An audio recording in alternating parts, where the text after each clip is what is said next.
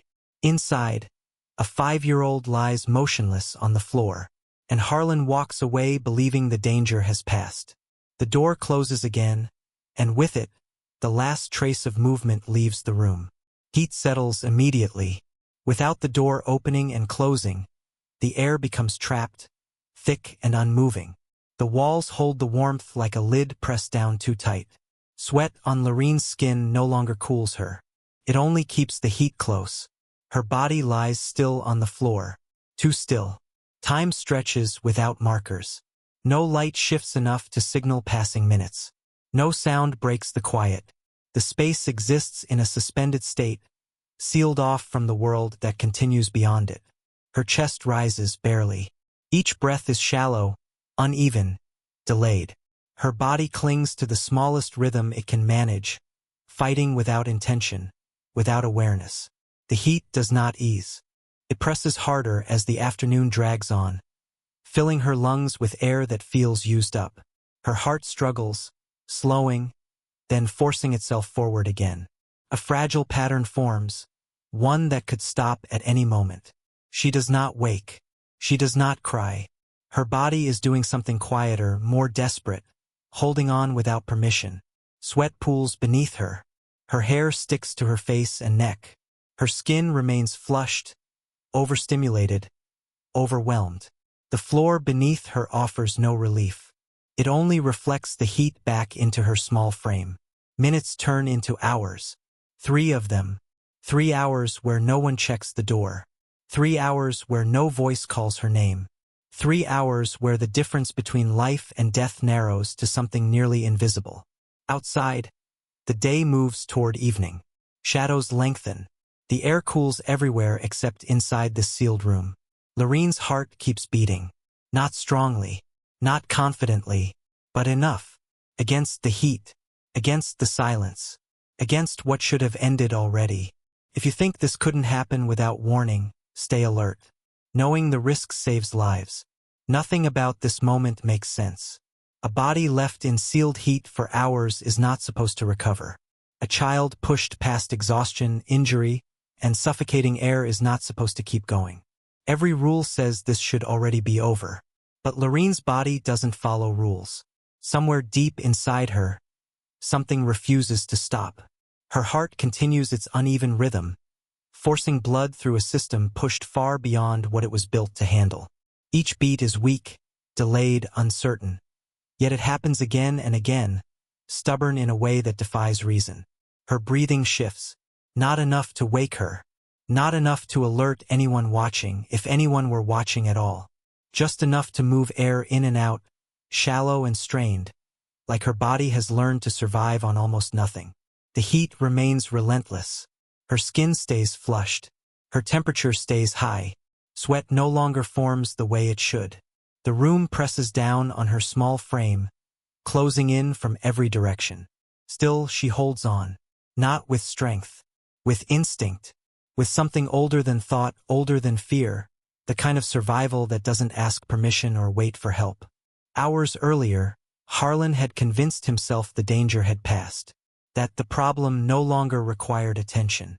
That whatever he left behind could not undo itself. He was wrong. Lurene does not wake. She does not move. But she is not gone.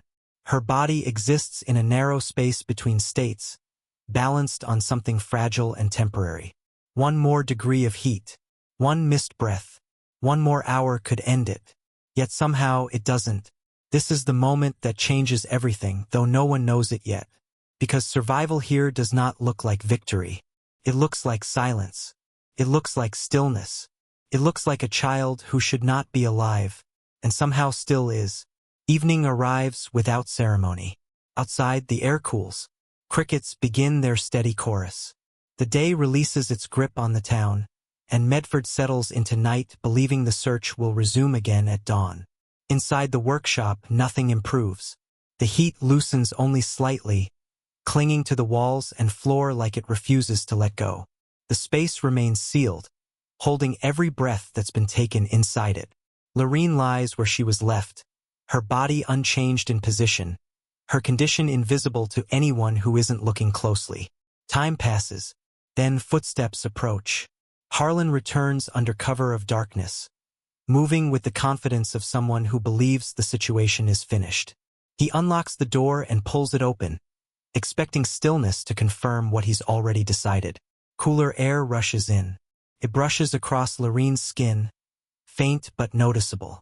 Her chest stutters. A tiny response, delayed and weak, but real. Harlan steps inside and looks down. First, nothing seems different. Then he notices it. The rise of her chest. Small, irregular, undeniable.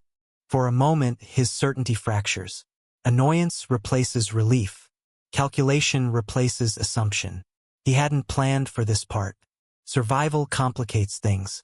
Survival creates risk. He crouches again, watching more closely now. Her breathing isn't steady. Her eyes don't open. But she is not what he believed she was.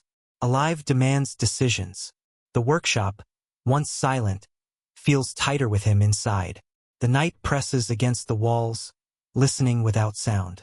Harlan straightens slowly, his mind already shifting toward what must come next. Outside, no one hears the door close again. And inside, Lurene's survival, fragile and unfinished, becomes the problem he must now solve. If this moment makes your stomach tighten, it should. Situational awareness protects lives. Harlan doesn't speak to her. There's no anger now. No urgency. Just resolve shaped by inconvenience. Survival has complicated his plan, and complications demand correction. He moves quickly, keeping her limp body close, careful not to draw attention. The night helps him. Darkness hides details. The town is quiet again, exhausted from searching a child who is already far away. He drives toward the Rogue River. The road narrows as houses disappear. Trees close in. The sound of water grows louder the closer he gets, steady and relentless, like something that never stops doing what it was meant to do. Rivers erase things. That's what people believe. They carry evidence away. They scatter what they take. They don't ask questions. They don't return what they're given. Harlan parks near the bank and lifts Lurene from the vehicle. Her body is lighter than it should be. Too still. Too warm. He tells himself this will be quick. The water moves fast where he stands, dark and cold, reflecting nothing back. He doesn't look at her face. He doesn't check for breath again. He convinces himself the earlier movement meant nothing. A reflex, a delay. He steps closer to the edge and throws her in. Her body disappears beneath the surface immediately, swallowed by the current. The river takes her without resistance, pulling her away from the bank, dragging her downstream with quiet force. Harlan watches only long enough to believe it's finished. In his mind, this is the end of a mistake. He turns away and leaves. What he doesn't stay long enough to see is what happens next. Because the river doesn't end her, carries her. Cold water shocks her body awake just enough to interrupt what heat nearly finished. Her chest jerks. Her limbs twitch. Instinct surges again, weak but present. The current keeps her moving, keeps her from sinking, keeps her alive long enough for chance to intervene. Against logic, against intention, against everything that should have stopped her by now. The river carries a child it was never meant to return. The Rogue River doesn't give her back gently. The current drags her along, slamming her small body against rocks and debris hidden beneath the surface. Water fills her mouth and lungs in short, choking bursts. Her arms jerk without direction, driven by instinct rather than control. She should sink, but she doesn't. Branches catch her dress. The current slows just enough to keep her near the surface. Cold burns through her skin, forcing her body into motion again, shocking her heart into pushing harder than it has all day. Downstream, a campfire flickers near the riverbank. Ben and Martha Wilkes have settled in for the night, far from town, far from the noise of the search that's consumed Medford. They came here for quiet, for space, for a break from the weight they've been carrying since losing a child of their own years earlier. Martha hears something first. Not a voice, not a call, a sound that doesn't belong to the river. She turns toward the water, straining to see through the darkness. At first, she thinks it's an animal caught in the current. Something small, something struggling. Then she sees an arm. Ben reacts without hesitation. He runs toward the bank, shoes slipping on wet stones, eyes locked on the shape moving toward them. He wades in, fighting the pull of the water, reaching down just as the current loosens its grip. He pulls her free. The child collapses against him, soaked and shivering, her breathing ragged and uneven. Her skin is pale beneath streaks of mud and water. Her eyes flutter but don't focus. Martha drops to her knees beside them, hands shaking as she touches the girl's face. Her neck, searching desperately for signs of life. There is one. Faint breath. They don't ask questions. They don't hesitate. They wrap her in blankets, press warmth against her, speak to her softly even though she doesn't respond. Panic sets in quickly, sharp and overwhelming. Someone did this. Someone threw a child into a river and walked away. And now she's here, alive for reasons none of them understand yet. Lurene wakes without context. Light hurts her eyes. Sounds feel too sharp, too close. Her body aches in ways she doesn't understand, as if it belongs to someone else. She tries to sit up and can't. Panic flares briefly, then fades into confusion. Faces hover above her. They are unfamiliar, concerned, gentle in a way that doesn't explain anything. Martha speaks softly, repeating simple phrases, asking easy questions meant to anchor a frightened child. What's your name? Do you know where you are? Can you tell us what happened? Lurene stares back, blank. Her mouth opens, then closes again. Nothing comes. Not because she refuses to answer, but because the answers are gone. Her mind reaches for something solid and finds only fog. No images. No voices. No sense of before. The world begins at this moment, on this blanket, beside this fire, surrounded by strangers who seem to care far more than she understands. The absence is complete. No shed. No yard. Not even. No mother calling her name. Just a deep, quiet nothing where memory should live. Ben notices it first. The way she watches their faces closely, searching for cues. The way she mirrors their calm when they slow their voices. The way she flinches when anyone moves too fast. This isn't fear of strangers. It's a disconnection. Martha feels it settle in her chest like weight.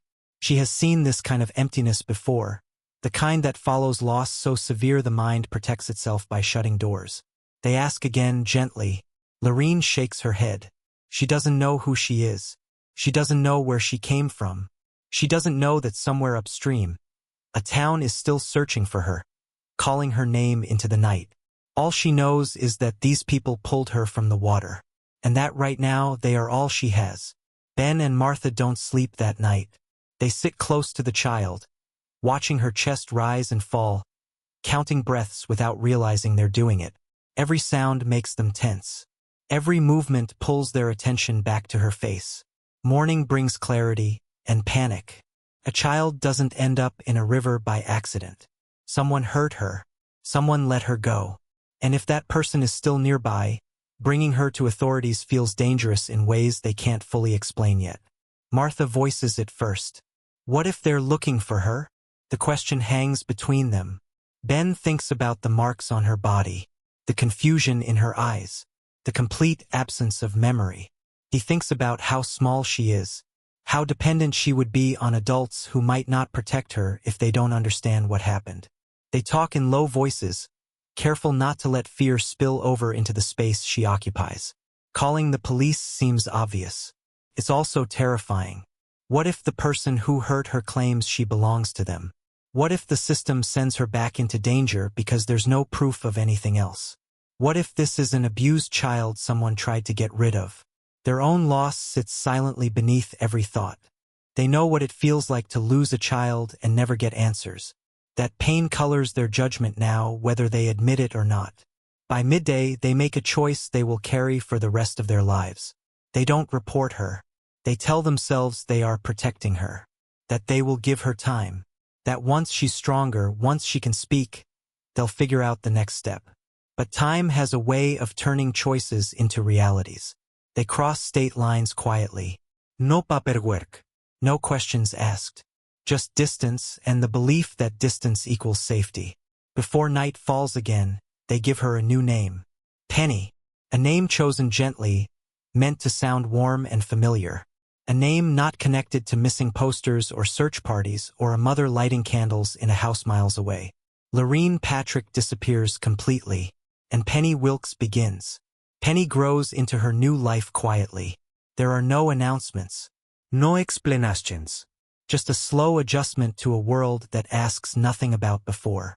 Ben and Martha build routines around her, as if that's all it takes to make a past disappear. Breakfast at the same time every morning. School drop-offs. Homework at the kitchen table. Normal life carefully maintained. Penny learns their faces before she learns her own reflection. She learns their rules, their voices, the rhythm of their home.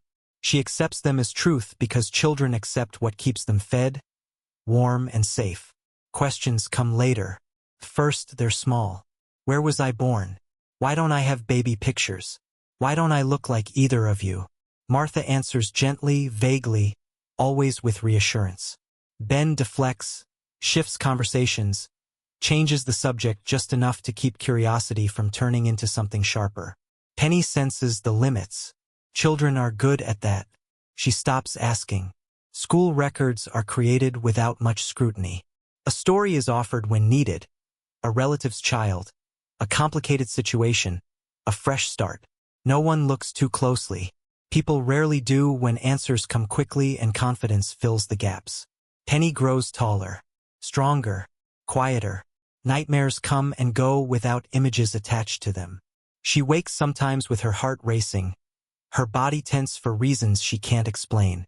She carries fear without a source, learning early how to hide it so she doesn't worry the people she depends on. She does well in school. She follows rules. She avoids attention. Children who sense instability often do. Ben and Martha love her fiercely. That much is real. They protect her, guide her, show up when it matters. But love doesn't erase truth, it only delays it. As Penny grows, her past becomes something that exists only as a blank space. A silence that settles deeper with time, shaping who she becomes without her understanding why. Somewhere else, in another town, missing posters fade in windows and on poles. The faces peel away. The search grows quiet. Penny never sees them. Her childhood moves forward without interruption, built on care, secrecy, and a lie that no one knows how to undo anymore. This is where the story fractures, because what Ben and Martha did can't be labeled cleanly. They pulled a child from a river. They kept her warm. They saved her life. And then they made a choice that erased another family's chance at answers. Were they protecting her or stealing her? Both can be true at the same time. From one angle, they look like rescuers who acted in fear. Two people who believed the system might fail a hurt child. Two people who saw injuries, confusion, and silence and decided distance was safer than paperwork. From another angle, they crossed lines that can't be uncrossed. They took a child who wasn't theirs. They crossed state lines. They renamed her. They allowed a mother somewhere else to grieve a living daughter for decades. Intent doesn't cancel consequence. Ben and Martha never beat Penny. They never starved her. They never treated her like a secret they resented. They showed up for school events. They held her when nightmares came. They tried to give her stability. But they also kept her from the truth. They kept her from her name. They kept her from her mother. They kept an entire history locked away. Ask yourself this. If you found a hurt child and believed returning them might put them back in danger, what would you do? Would you trust authorities you don't know? Would you risk sending them back to someone who tried to get rid of them? Or would you run? There's no comfortable answer. And that discomfort is the point. Because this story isn't just about a crime. It's about the thin line between protection and possession, between fear-driven decisions and lifelong consequences. Some will say Ben and Martha saved her. Others will say they stole her twice, once from danger, once from her past. Tell us what you think. Was this rescue or kidnapping? And if you believe knowing these stories matters for keeping children safe, follow along so you don't miss what comes next. Joe and Patrick measures time differently now. Years are no longer marked by holidays or milestones. They are counted in anniversaries that no one else remembers. In dates that return quietly, demanding attention whether she's ready or not. Every morning begins the same way. She wakes before the sun, sits at the kitchen table, and stares at the empty chair across from her. Some days she imagines what her daughter would look like now. Some days she refuses to let herself picture it at all. Hope is dangerous when it lasts too long. Joanne lights a candle every night. It starts as a habit and becomes a promise. A small flame placed near the window, visible from the street, as if Lurene might someday pass by and recognize it. As if light alone could guide her home. People tell her it's unhealthy. They say she should move on. They say she should accept what can't be changed. They say words meant to help, not realizing how sharp they sound. Joanne hears them all, and ignores them. She keeps Lurene's room untouched for years longer than anyone thinks is reasonable. Clothes folded, toys arranged, the air holding onto a past that refuses to release its grip. Birthdays are the hardest. She bakes a cake every year, even when no one comes to share it. She sings softly, voice breaking halfway through. She blows out the candles herself, wishing for something she's already been told won't happen. Some nights she talks out loud. She tells her daughter she's still waiting, that she hasn't stopped, that she never will. This is what long-term loss looks like. Not screaming, not collapse, just persistence. A life lived alongside absence. Outside, the world keeps moving. New families move in. Old neighbors move away. Conversations about the missing girl grow quieter, then disappear entirely. But inside Joanne's house, nothing changes. Because silence doesn't heal on its own. It just waits. The missing posters don't disappear all at once. They age. Corners curl. Tape yellows. Rain blurs ink until the face becomes harder to recognize. At first, people stop reading the details. Later, they stop seeing the posters at all. Lurene's picture changes without her consent. A smile frozen in childhood hangs in grocery stores, on phone poles, near gas stations. Over time, newer notices overlap it. Lost pets, garage sales, local events. Life stacks itself on top of her absence. Police follow leads in the early years. Tips come in bursts, then slow. A reported sighting here, a rumor there. Each one pulls hope forward briefly before letting it drop again. Files grow thick, then dusty. Detectives retire. New officers inherit paperwork without emotional memory attached to it. To them, it's a case number, not a child they ever searched for. The trail cools. At meetings, Joanne's name becomes familiar in a different way. The mother who never stopped calling, never stopped checking in, never stopped asking if anything new had surfaced. Eventually, the answers don't change. No updates. No confirmed sightings. No viable leads. Time does what it always does. It reframes tragedy as history. The case is labeled inactive. Not closed, just waiting somewhere quiet, where resources are limited and attention is thin. Joanne notices the shift before anyone tells her. Fewer phone calls. Longer pauses. Voices that sound practiced instead of hopeful. She drives through town sometimes, stopping where posters used to be. She remembers exactly which ones she put up herself, which corners she smoothed with shaking hands, which windows she asked permission to use. Most of them are gone now.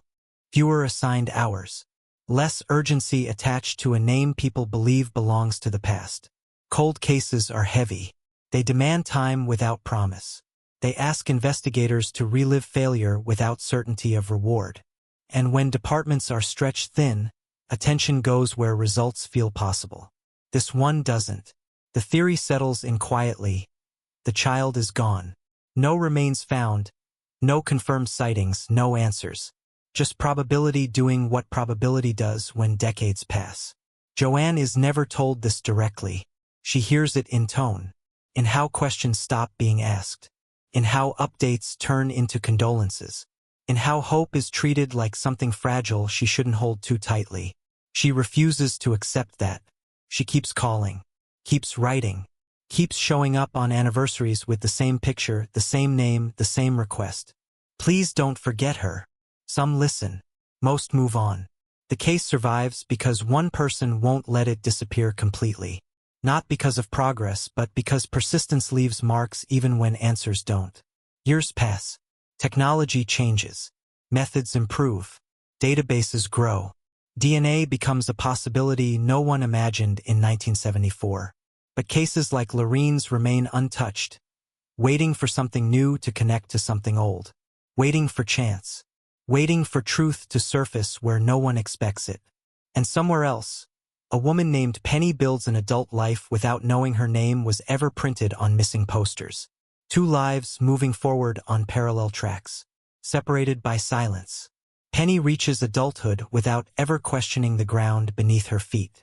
On the surface, her life looks steady. A job she shows up to every day. Relationships that come and go without drama. A quiet preference for predictability that she doesn't know how to explain. People describe her as reserved, thoughtful, a little guarded. She accepts those descriptions easily. What she doesn't accept, at least not consciously, is the constant feeling that something about her doesn't quite align. It shows up in small ways. She avoids mirrors for too long. She flinches at sudden loud sounds. She feels uneasy near water without knowing why. None of it is dramatic enough to demand answers. Just discomfort she learns to live with. Ben and Martha are older now. Their love remains consistent, but time has made them more careful with words. Certain topics never come up. Certain questions are gently redirected. Penny notices. She always has. Family gatherings feel slightly off. Stories don't stretch back very far. There are no childhood anecdotes before a certain age. No relatives who talk about her early years. When people ask where she's from, she hesitates.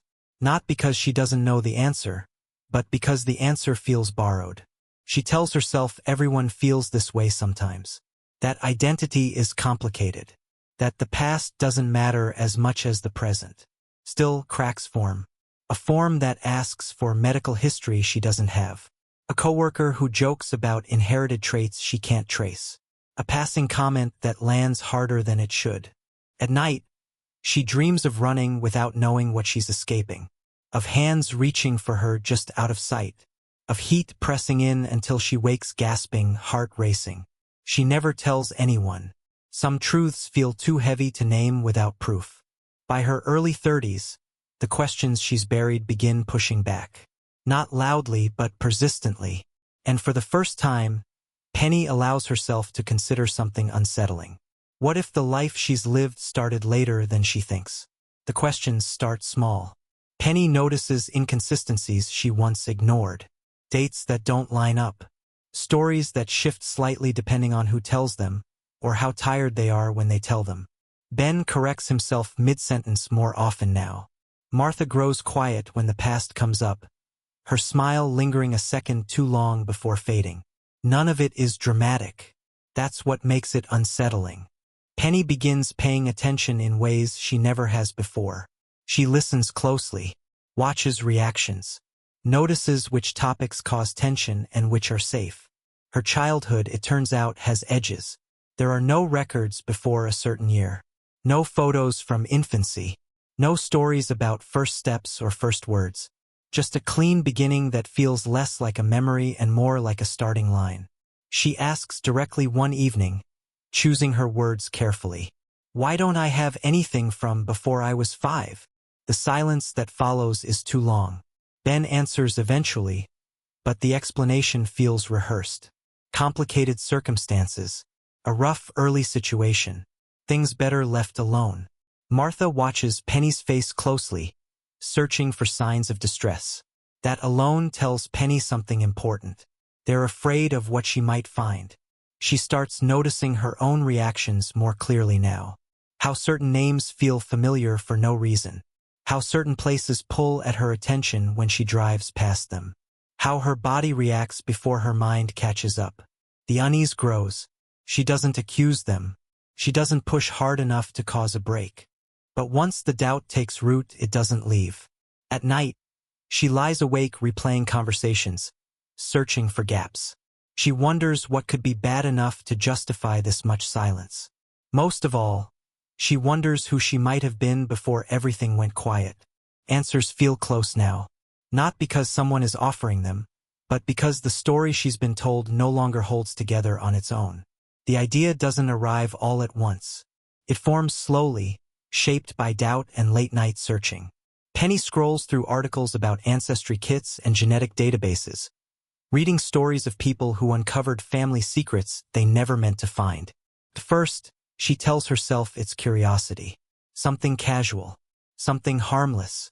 But the longer she reads, the more the thought settles in her chest. DNA doesn't lie. You can misremember stories. You can rewrite history. You can agree not to ask questions. But blood carries records no one can edit. Ordering the test feels like crossing a line she's avoided her entire life. Not because she fears the result, but because she fears what knowing might do to the people who raised her. She hesitates for weeks. Then one quiet evening, alone at her computer, she clicks confirm.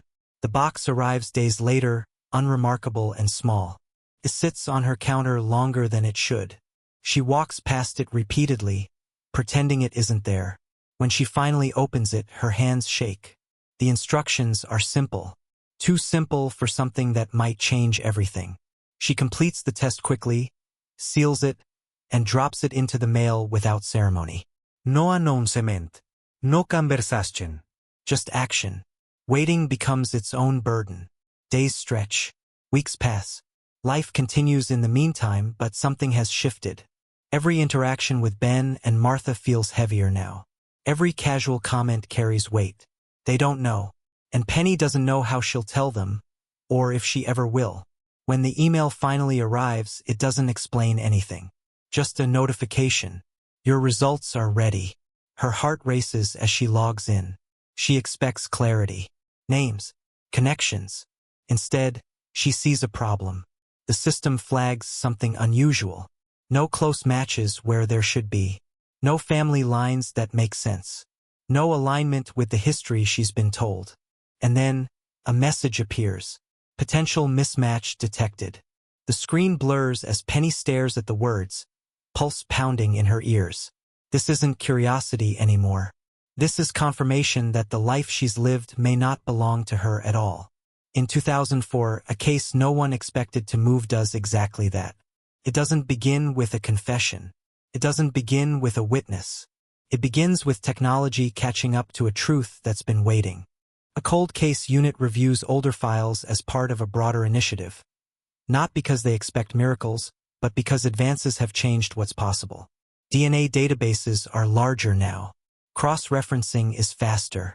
Missing persons records that once lived only on paper can finally speak to each other. Lurene Patrick's file is one of hundreds. At first, it looks like all the others.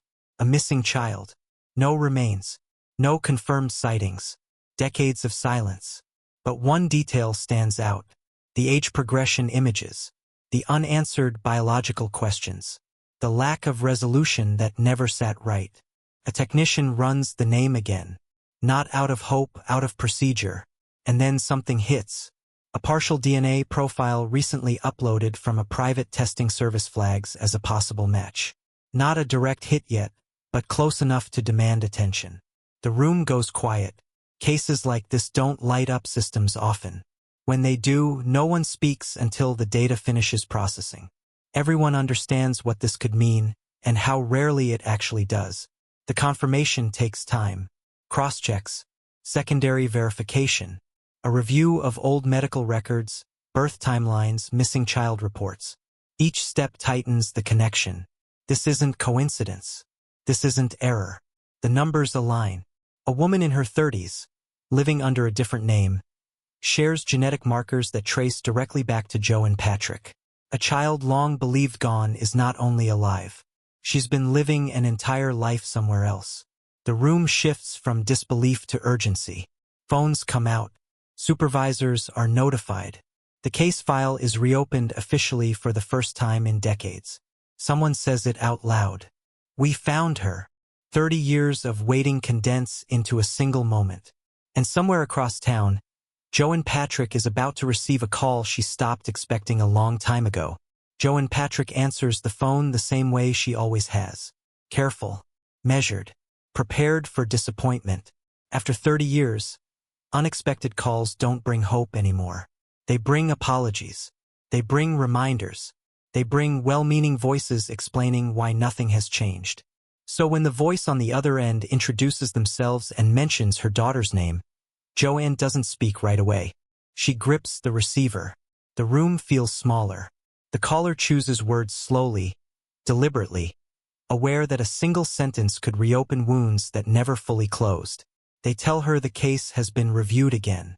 They tell her new technology made something possible. They tell her there may have been a development. Joanne has heard versions of this before. She braces herself.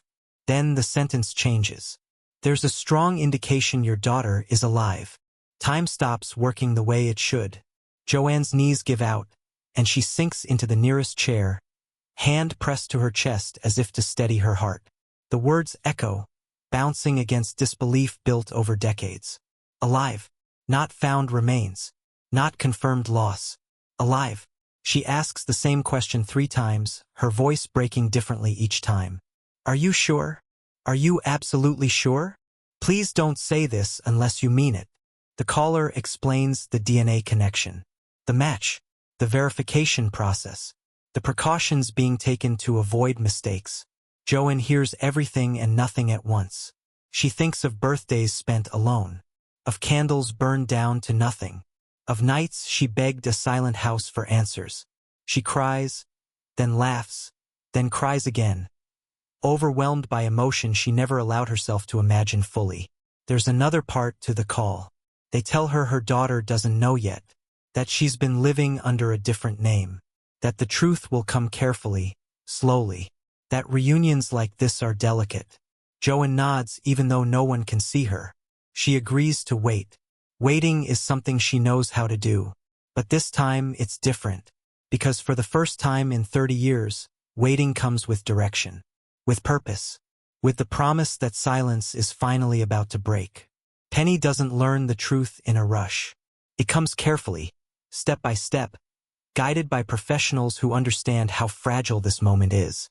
She's told there's been a result connected to her DNA test. She's told it involves a missing child case from decades ago. At first, it feels abstract. Cases belong on screens, in files, in stories about other people. Then they say the year. Then they say the location. Medford, Oregon. Something shifts inside her. The details line up too cleanly now. The gaps she's lived with for years begin connecting in ways she can't ignore. The missing records, the silence, the fear she could never name. They tell her her birth name, Lurene Patrick. Hearing it is like hearing a word she's always known but never spoken. It settles into her chest with weight and familiarity at the same time. She doesn't cry immediately. Shock keeps her upright. Questions crowd her thoughts faster than she can ask them. Alive? Taken? Found in a river? They explain what they know and what they don't. That she was reported missing at 5 years old. That her mother never stopped searching. That the people who raised her were not her biological parents. Penny thinks of Ben and Martha, of scraped knees bandaged with care, of school lunches packed every morning, of arms that held her when she woke from bad dreams. Love and betrayal collide inside her, impossible to separate cleanly. She asks the hardest question last. Does my mother want to see me? The answer comes without hesitation. She's been waiting for you. Silence fills the room. Penny closes her eyes, breath unsteady. The past she never knew is no longer distant. It's standing right in front of her, asking to be acknowledged. She agrees to the meeting, not because she's ready, but because some truths don't wait for readiness. And somewhere else, Joanne Patrick prepares to face a daughter she last saw as a child. Now a grown woman with another name, another life, and 30 years of unanswered pain between them. The room is quiet when Joanne walks in. She has rehearsed this moment 1,000 different ways, but none of them survive the first second of reality. The woman standing across from her is taller than she imagined. older than the child frozen in memory, nervous in a way that mirrors her own. They stop a few feet apart. 30 years compress into the space between them. Joanne recognizes her immediately, not by logic, not by features, but by something deeper. A pull that doesn't ask permission. A certainty that bypasses doubt. Penny feels it too. She doesn't remember this woman. Not her voice. Not her face. And yet, standing here feels heavier than any room she's ever entered. Joanne speaks first. She says the name she hasn't spoken out loud in years. Lurene. Penny's breath catches. Hearing it aloud does something nothing else has managed to do. The name doesn't feel foreign. It feels reclaimed. Joanne's hands tremble as she reaches out, stopping herself halfway, unsure if she's allowed. Penny closes the distance instead. When they touch, it's gentle at first, uncertain, and then it breaks open. They hold each other and cry in a way that isn't loud, but deep. The kind of crying that comes from endurance, not surprise. "I never stopped," Joanne whispers. "Not once." Penny nods against her shoulder, overwhelmed by grief for a childhood she lost and gratitude for a love that never disappeared. There are no perfect words, no clean way to bridge 3 decades of separation. They talk slowly, carefully. Joanne tells stories from before, small ones, safe ones. Penny listens, absorbing pieces of herself she never knew existed. Photographs are shared. Penny studies them with intense focus, searching for familiarity. Sometimes she finds it, sometimes she doesn't. Both reactions hurt, but they stay in the room together. That's what matters. Outside, people wait. Investigators, counselors, a world eager for resolution. Inside, 2 people begin the work of learning each other again. Not as mother and child, but as mother and daughter, finally in the same place, after 30 years of waiting. The story doesn't stay private for long. News of the identification spreads quickly once confirmation becomes official. A child missing for 3 decades has been found alive. A case long considered hopeless has rewritten its ending. Headlines move fast. Neighbors who once searched ditches and fields stare at televisions in disbelief. People who remember the missing posters feel a jolt of recognition they didn't expect to feel again. Medford talks. Some react with relief, some with anger, some with questions that don't have clean answers. How does a child disappear for 30 years? How does no one notice? How does a mother keep hope alive that long? Reporters call Joanne's house. Cameras appear on her street. Her quiet life is interrupted by a spotlight she never asked for. She agrees to speak once, not for attention, for clarity. She talks about never giving up, about trusting that truth has its own timing, about holding on to hope when it hurts. She does not speak with bitterness. That surprises people. Penny watches the coverage from a distance, unsettled by seeing her childhood reduced to sound bites and captions. She isn't ready to be public. She's still sorting through who she is and who she was in private. Some praise Ben and Martha. Others condemn them. Debate fills comment sections and talk shows. Was this protection? Was it theft? Was it fear or control that guided their choices? There is no consensus. What remains undeniable is this. A missing child is no longer missing. The case that once gathered dust is now a reference point. A reminder that answers can arrive long after expectation fades. For a community that waited 30 years without knowing it was waiting, the outcome lands hard. Relief mixes with regret. Joy collides with sorrow. And for viewers watching this unfold, one thought keeps returning. If this could happen here, could happen anywhere. We waited 30 years for this truth to surface. Staying aware keeps stories like this from being forgotten. The workshop is still there. It hasn't been torn down. It hasn't been sealed off. It hasn't been erased. It sits where it always has, weathered but intact, blending into the background the way dangerous things often do. People drive past it without slowing down. Some have lived nearby for decades without ever wondering what happened inside. Time made it ordinary again. But once the case reopens, investigators return to places they once dismissed. Locations tied loosely to reports. names that never rose high enough on any list to draw attention. Harlan Boyd's property surfaces quietly, not because of a tip, because of proximity. Records show he lived close to where Lurene vanished. His work history places him near areas tied to other unsolved incidents from the same era. Nothing conclusive, but enough to justify a closer look. When they step inside the workshop, the air feels stale and heavy with neglect. Tools hang where they were left. Dust coats every surface.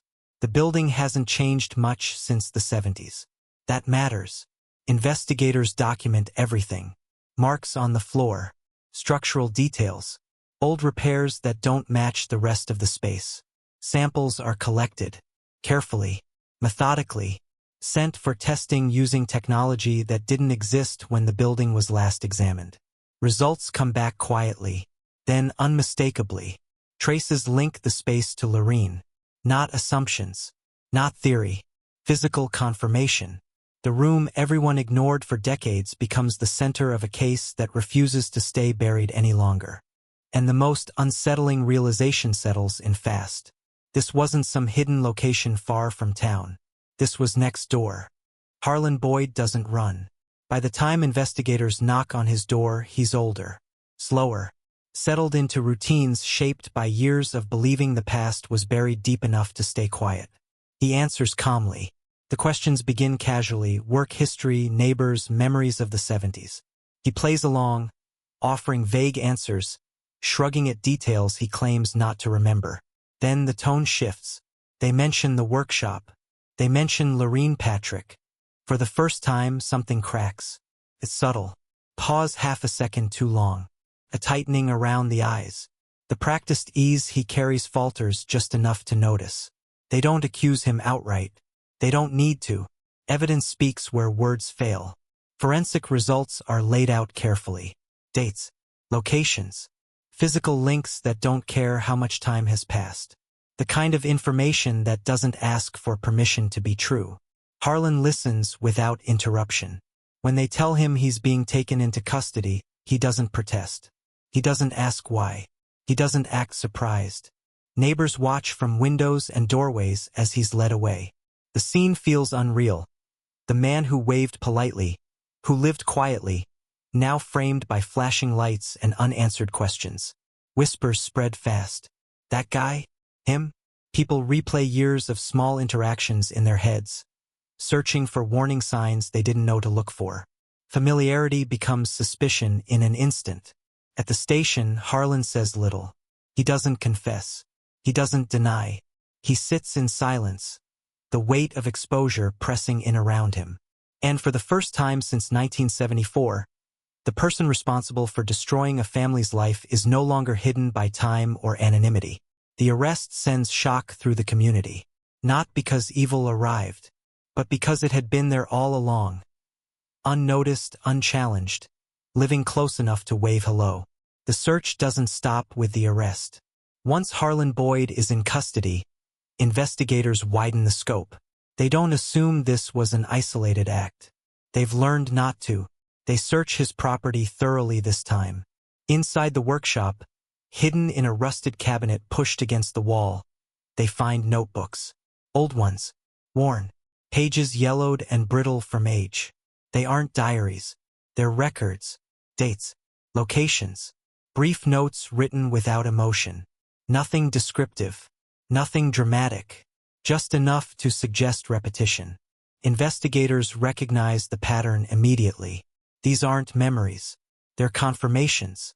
Each entry is cross-checked against unsolved cases from the region and nearby counties. Missing persons reports. Unidentified remains. Incidents that never connected because they never had anything solid to connect to. Now they do. Several entries align with disappearances from the late 60s through the early 80s. Children, teenagers, mostly vulnerable, mostly forgotten outside their families. The realization lands hard. Lurene wasn't the only one. She was the one who survived. That distinction changes everything. What once felt like a single act becomes part of a larger truth.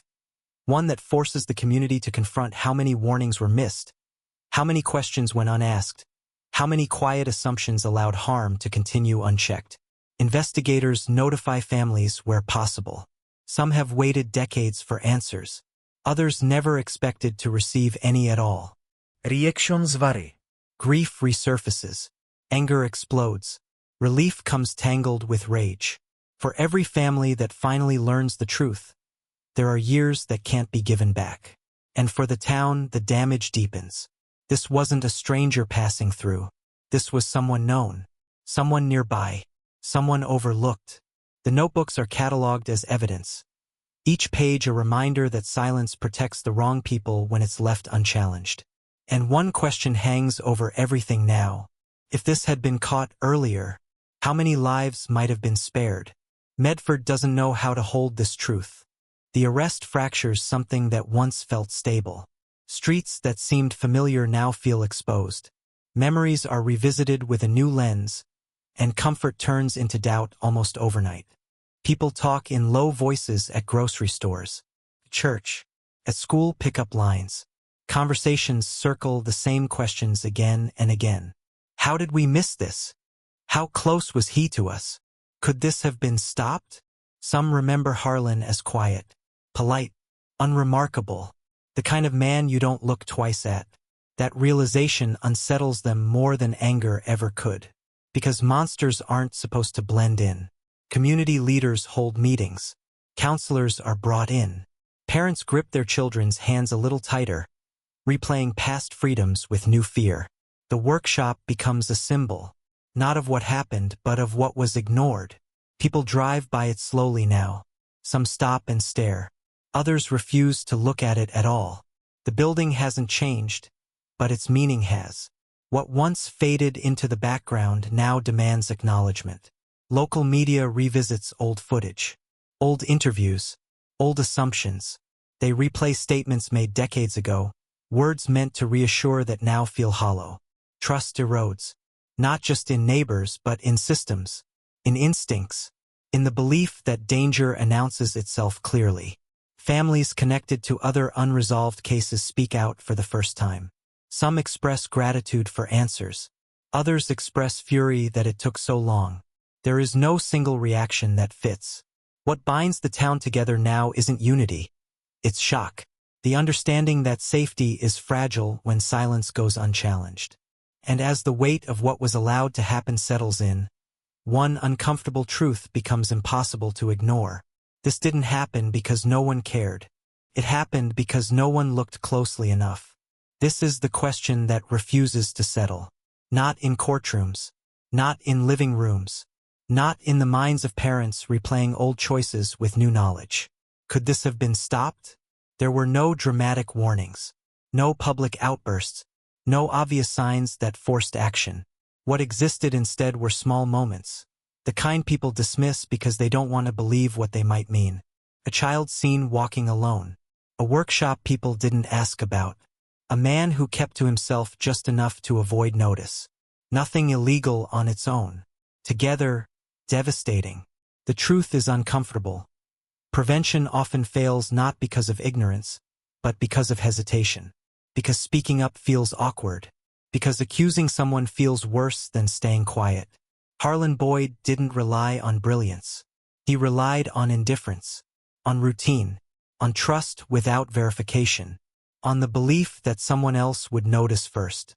That belief is everywhere. Communities assume danger comes from outside, from strangers, from places far away. This case proves how false that comfort can be. The damage isn't just in what happened. It's in what was allowed to continue. And that realization demands reflection, not blame. Because asking this question isn't about rewriting the past. It's about guarding the future. If you've ever ignored a feeling because it seemed inconvenient, if you've ever stayed silent because you didn't want to be wrong, if you've ever assumed someone else would handle it, you're not alone. But awareness changes outcomes. Talk about what makes you uneasy. Ask questions that feel uncomfortable. Protect curiosity instead of suppressing it. Drop a comment below and tell us honestly. Could this have been stopped? And if you're watching but not subscribed yet, ask yourself why. What's holding you back from staying informed? These stories don't protect people unless they're heard. Stay connected. Stay alert. Someone's safety may depend on it. Lurene stands in her backyard, watching her child play. Sunlight moves across the grass slowly, warm and steady. Laughter fills the space. Real, unforced, alive. It's the sound she once lost without knowing it, and the sound she now refuses to take for granted.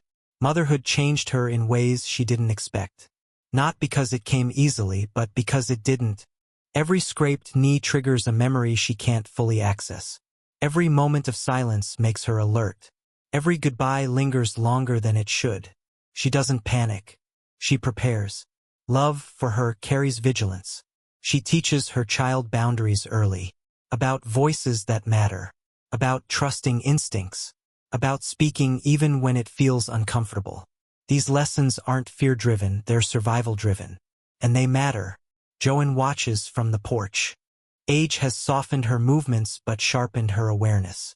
She sees the way Lurene positions herself between her child and the street. The way she scans rooms automatically. The way her eyes follow exits without effort confirms something Joanne has always known. Survival leaves fingerprints. Joanne never got her lost years back. Nothing can replace them. But she did get something else, presence. Conversations she never expected to have. A future she once believed was erased. They talk openly now. About grief. About resilience. About how silence changes people. Joanne admits something she carried quietly for decades. That hope was never light. It was heavy, exhausting, lonely, but it was necessary. Lurene listens, understanding more than words could explain. They both carry scars shaped differently by the same event. One lost a child. One lost a childhood. Neither outcome was deserved. And yet here they are. Alive. Connected. Standing in sunlight that once felt impossible. This story doesn't end with justice alone. It ends with responsibility. Because survival isn't the absence of damage. It's learning how to live with it honestly. Silence is never empty. Carries weight. Carries consequences. In this story, silence cost years. Cost answers. It allowed harm to exist unchecked, protected not by secrecy alone, but by hesitation, by the quiet agreement that it was easier not to ask. Lurene lived most of her life without knowing her name. Joanne lived most of hers without knowing her child was alive. That distance wasn't created in a single moment. It was maintained. Maintained by people who assumed someone else would notice. By systems that slowed when leads dried up. By neighbors who trusted routine more than instinct. No one wakes up intending to let something terrible continue. Silence grows because it feels reasonable at first. Because questioning feels impolite. Because concern feels dramatic. Because doubt feels safer than accusation. But time doesn't soften the impact. Compounds it. Every year without answers deepened loss on both sides of this story. Every delay turned repair into recovery, and recovery into lifelong adjustment.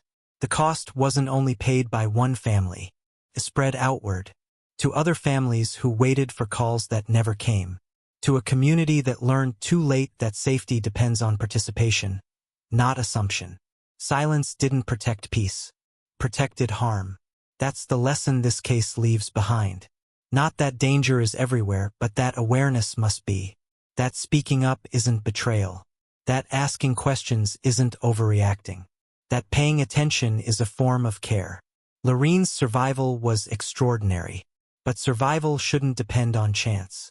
The truth is uncomfortable because it asks something of us. To notice, to question, to act before certainty arrives. Because certainty often comes last. There is no final answer that closes this story neatly. Justice came late. Truth came slowly. Healing remains ongoing. What's left is a question that doesn't belong to one family or one town. It belongs to all of us. What do we do when something feels wrong? Not proven. Not obvious. Just off. Most people wait for certainty. For permission. For someone else to go first. This case shows what that waiting can cost. Not just in years, but in lives shaped by absence. Lurene survived when she shouldn't have. But survival shouldn't require luck. It should require attention. Somewhere right now, a parent is trusting a routine that feels safe because it always has. Somewhere, a child is being taught to stay quiet instead of speak up. Somewhere, a question is being swallowed because it feels uncomfortable to ask. Those moments matter. They always have. Joanne often wonders how many people saw something small and dismissed it. Not out of cruelty, out of uncertainty. Out of the belief that concern without proof is inappropriate. She doesn't dwell on blame. She focuses on meaning. Because meaning is what turns pain into prevention. This story isn't meant to scare you. It's meant to sharpen you. To remind you that communities are not protected by assumptions, but by participation. That awareness is not paranoia. That caring loudly is better than regretting quietly. The case is solved. The lesson is not finished. And the question remains. If it were happening near you, would you notice? If you're still here, you understand why stories like this matter. Subscribe so you don't miss the signs others overlooked. Stay connected so silence doesn't win again. And if you're choosing not to subscribe, leave a comment. What's stopping you? We learn from these cases together. We stay safer together.